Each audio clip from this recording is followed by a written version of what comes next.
Ladies and gentlemen, hey, hi, how you doing? Welcome back to the channel. Thank you so much for stopping by.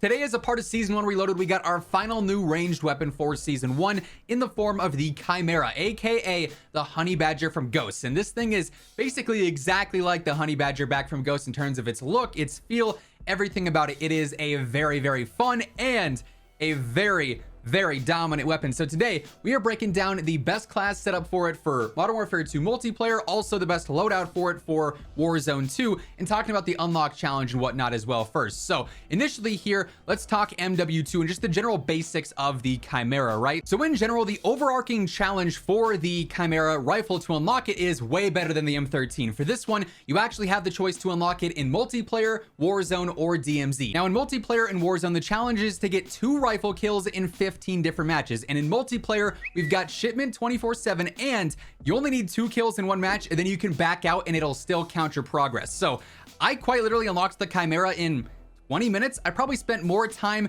queuing into the menus than I was playing in game. Queue into shipment 24/7, get 2 rifle kills with a TAC or an M4 or whatever, back out, queue back in, do that 15 times, you'll have the Chimera unlocked here in multiplayer. Now obviously in Warzone, if you are a free-to-play player, you'll have to get your 2 rifle kills and and presumably play out the match. You probably don't want to back out right away, so just keep that in mind. I also don't believe this is going to track in the pre-game lobby, so ultimately the easiest way is to go ahead and do this in shipment 24/7 here in multiplayer, but you can complete this in Warzone as well for what it's worth. Now for DMZ, the challenge is to unlock it via Building 21. However, as you can see here, Building 21 isn't fully live with today's update. It also doesn't apparently take place on Al-Mazrah. The devs told this in a call that I was a part of earlier on this week regarding Season 1 Reloaded. We'll be talking about that more tomorrow, so make sure you are subscribed with those noties turned on. We're on the road to 900K as well.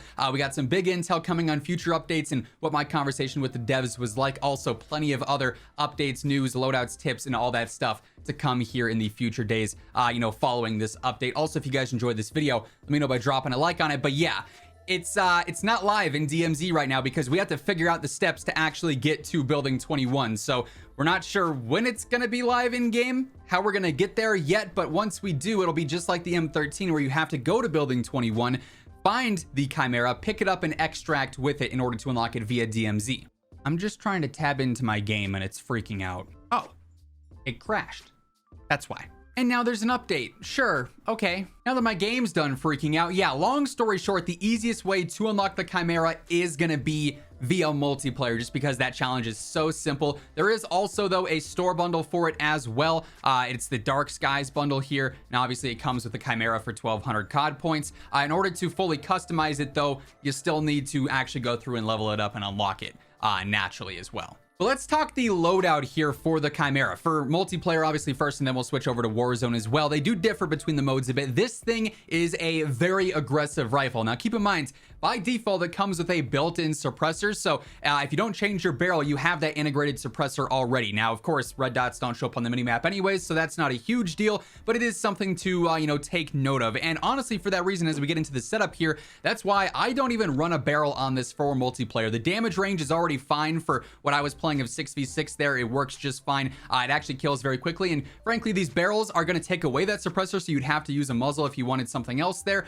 Or obviously, you lose some of the default properties of the barrel as is, regardless. So just keep that in mind as well. If you do go ahead and change this, you are losing that aspect of it. But the barrels are all right, but considering this is mainly a close range rifle, these outside of the Vorpal barrel aren't really going to do all that much for you. This one actually does increase your range, movement, and speed. So if you wanted to run a barrel, that'd be the one I'd recommend. But for multiplayer, I just don't feel like it was needed whatsoever. Instead, I'm building this out to be nice and speedy and aggressive. So I do have the 7mm laser on here for that faster ADS and faster sprint to fire as well. I also got the Ripper underbarrel here. I go ahead and tune for slightly better stabilization and then slightly better stability. You could also, though, if you're super comfortable with this recoil, tune the opposite way basically for a better ADS and a better aim locking speed as well to make it slightly more aggressive.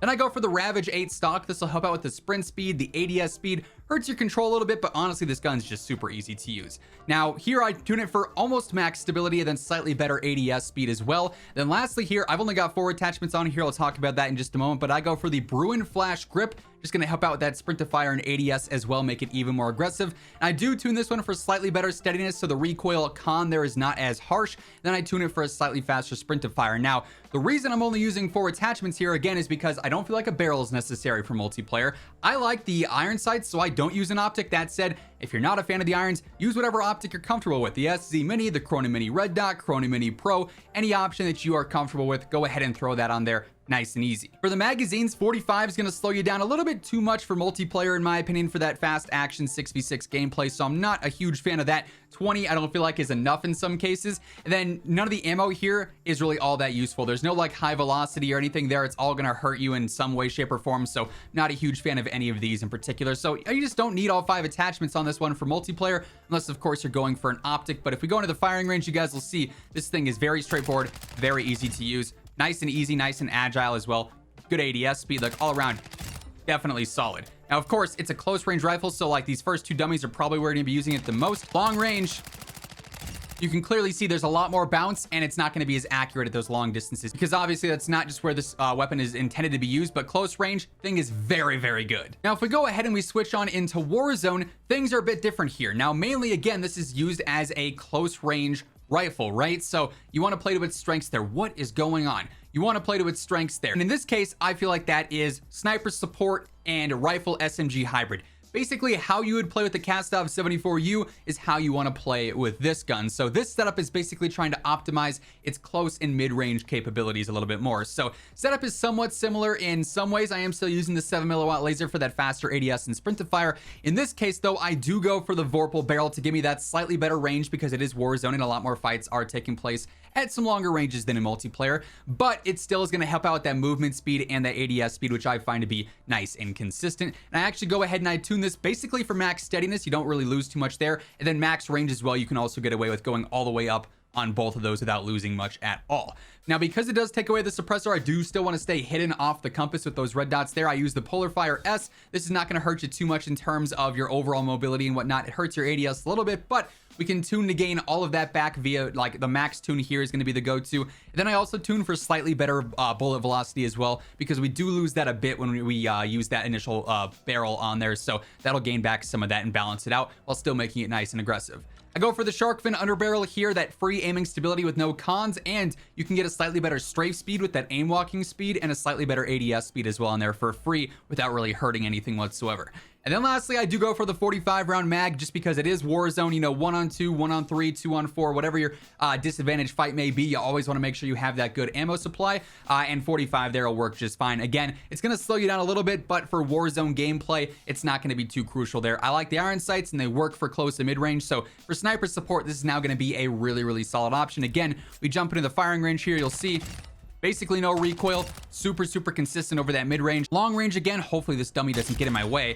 Long range again, you'll notice, like, yeah, there is some bounce there is some left to right movement, and you're just not using it in fights that long, obviously. You know, that's where you're going to use your primary, your sniper, but for these mid-range fights, it is easy.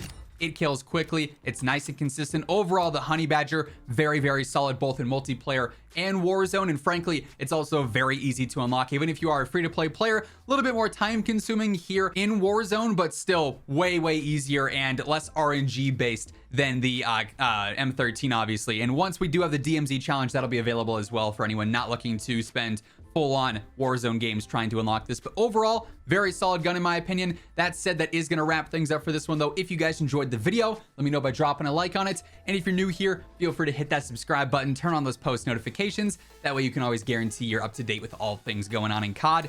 But once again, thank you so much for tuning in. And until next time, take it easy, have an awesome rest of your day, and I'll catch you guys later. Peace out.